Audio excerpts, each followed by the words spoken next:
Today, we will show you how to activate your Garmin inReach device.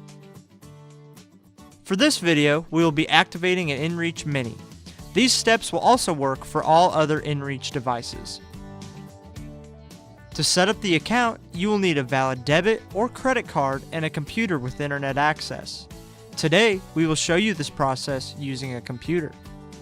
Start by powering on the inReach.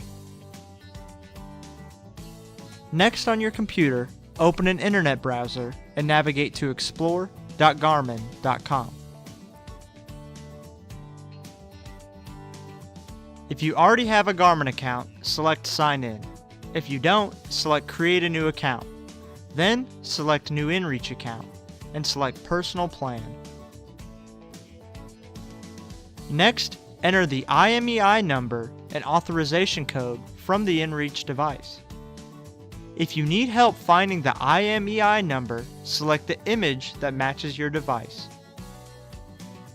Next, review and accept the terms and conditions. Then, choose the country that matches your billing address and select Next. Next, enter your personal information. Make sure to enter the email address you used for your account. Following that, enter your emergency contact information. These are the individuals that will be contacted in case of an emergency. Now it is time to choose the plan that is right for you.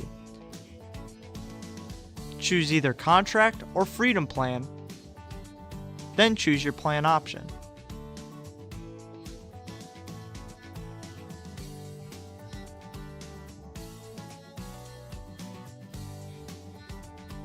If necessary, choose any additional GEOS coverage. This is not required, but may be helpful to those looking for additional benefits. Once you've finished, select Next. Now enter your billing information. Review your account information, then select Activate Account. Check the box to agree to the terms. Then select Complete Activation and follow the on-screen instructions. When instructed, take the inReach device outside with a clear view of the sky. It may take 20 minutes or more to complete the activation. Then, a test message will be sent automatically to confirm a successful activation. The final step before going out on your adventure is making sure to sync your inReach device. You can do this by using the Plans and Devices tab on your Explore account. This ensures you have the latest firmware available and that your changes to your message or contact changes are applied.